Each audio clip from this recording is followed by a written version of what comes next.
So what brings you down then? I'm studying London College of Fashion.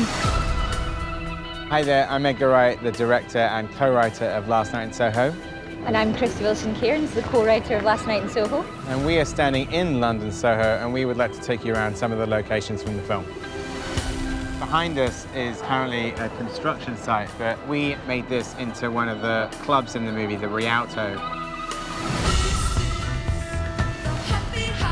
Soho is, to me, like the only part of London that's 24/7, because around here, and especially like Old Compton Street through the middle, sort of feels like the heartbeat of London to me. Soho is just such an important location. It's got such a vibe. It's always creative and it's slightly dangerous.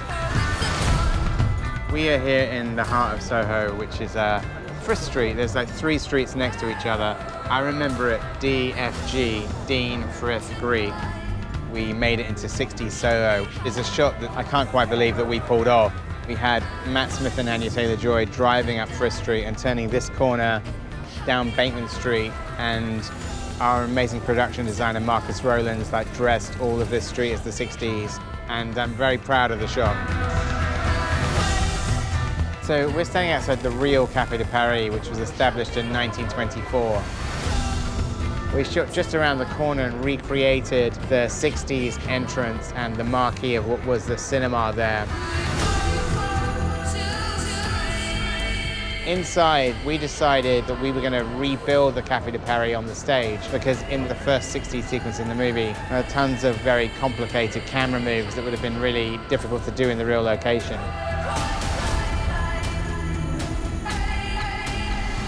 The toucan here is important to the movie because we use it as a location throughout. Back in the 60s, it was a bar called the Knuckles Bar. Jimi Hendrix played the Animals, musical visionaries of the 60s, 70s, 80s.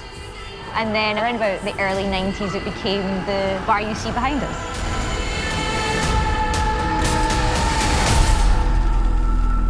Should we go in for a drink? I've just been like sort of stuck in pubs for most of my career.